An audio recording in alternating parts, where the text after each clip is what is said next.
mga sisi! For today's video nga ay bumili lang ako ng Kanto Fried Chicken na sa halagang 25 pesos mo ay may ulam ka na. Samahan niyo rin nga pala ako mag-unpack ng pinamili namin. Please watch till the end.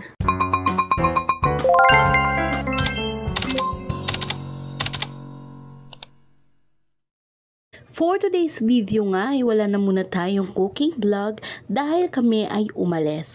At sa mga oras na to is gabi na nga pala ito. Galing kami sa sementeryo kung saan dinalaw namin ang aking biyanan na babae.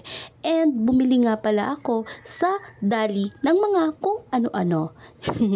Bumili lang ako ng mga pagkain na kailangan namin, mga pang-stock, and konti lang naman yung binili ko. So, samahan nyo ako na i-unpack ito para makita nyo kung ano yung mga binili ko. At syempre, dagdag na rin pala ito sa content natin. Diba? Sayang naman eh. Oh, at least, meron tayong content for today's video.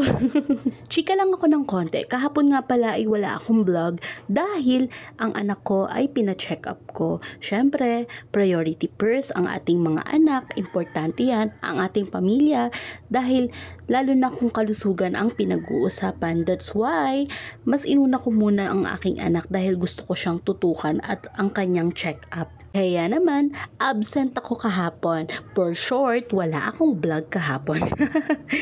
Ito nga pala yung mga binili natin sa Dali, no? Sobrang gustong-gusto kong bumili sa Dali. That's why sobrang mura kasi ng mga paninda dito. And sa halagang 200 pesos mo is ang dami mo na nga mabibili. So ito nga pala yung mga pinamili natin is for 200 pesos lang ito.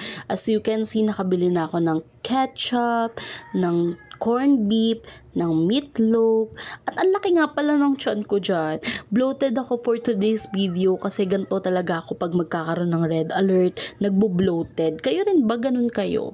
Anyway, tine-check ko nga itong brochure from Dali dahil chine-check ko yung mga product na binibenta nila. And sobrang nakakatuwa kasi ang mura talaga ng mga binibenta sa Dali. And the quality is good din naman. Just like the branded, I think nagpapakilala kasi yung Dali dahil bago pa lang sila. That's why sobrang mura ng mga binibenta nila.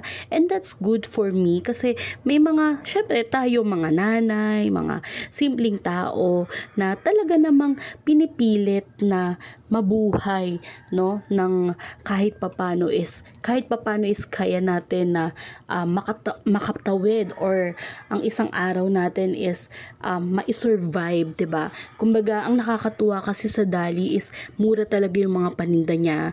Unlike sa iba, 'di ba, na sobrang mahal like times 3, ganyan, yung tubo. And it's okay kasi ganun talaga sa business, pero talagang hanga lang ako sa hadikain. Yes, napakalalim naman nun.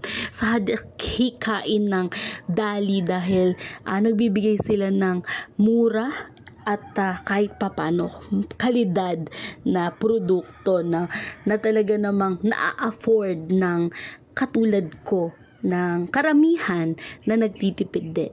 And doon nga pala sa binibilhan ko is bagong tayo sila dito sa lugar namin sa Barangay Pasong Kawayan 2, General Trias, Cavite. And as you can see, sobrang dami kong nabili. 200 pesos lang lahat yan. Nakabili pa ako ng diaper, shampoo, and many more. Diba? Sobrang nakakatuwa lang. Ayan, may snacks pa, may suka at toyo. And nandito na nga pala tayo sa pagkain. 25 pesos lang yung bili ko dito. And wala na akong time na magluto since meron pa naman kaming gulay. Nagdagdag lang ako ng konti. Ininit lang natin tong gulay na niluto ko nung umaga. At dito, isasangag lang natin yung kanin na medyo namamawis-mamis na dahil sa init ng panahon. Relate ba kayo mga ma? Kapag nagpapawis yung kanin nyo na sinain nyo lang naman kanina, don't worry kasi I think hindi pa yan panis. Talagang nakulob lang siya. So, ang tips dyan para hindi itapon at para hindi masayang, isasangag nyo lang talaga siya.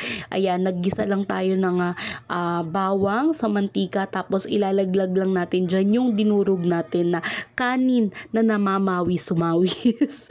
Anyway, ayun, let's tikiman time. Let's eat na, everyone. So, yun. Okay. Samahan niyo akong kumain. Tikman natin itong Kanto Fried Chicken. Let's eat, everyone!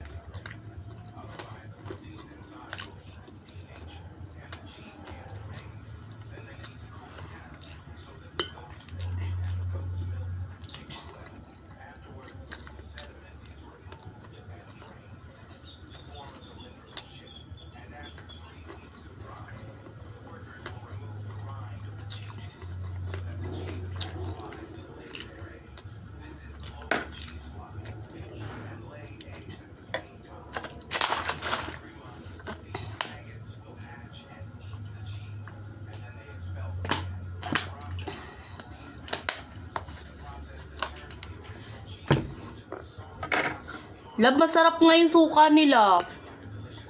Masarap nga yung suka nila. Parang yung kagaya ng binili ko sa kasama ko.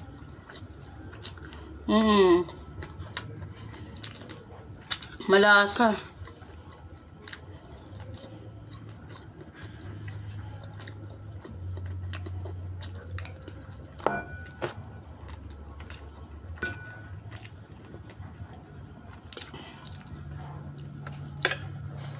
Hey! Ito, binabato mo na, binabato doon. Talaga itong banong to, kung makabaruhan eh.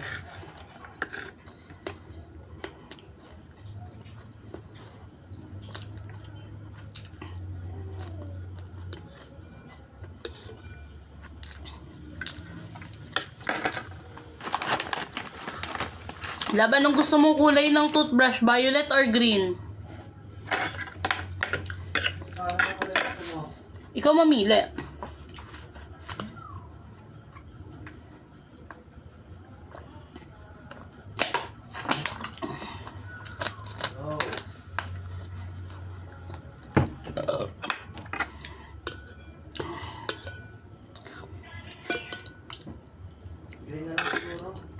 Okay.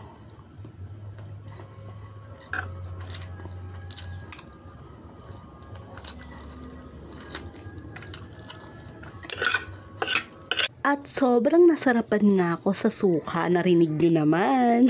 Walang halong etchos, masarap talaga siya. At this point, kinakain ko na lang itong natirang gulay at napakadami niya talaga. And yon mga sisi, thank you for watching this video. At kung nandito ka pa sa video na to at this point is, I hope maging masaya ka for life. And yon, God bless us. Thank you for watching again and follow for more. See you on my next vlog. Bye!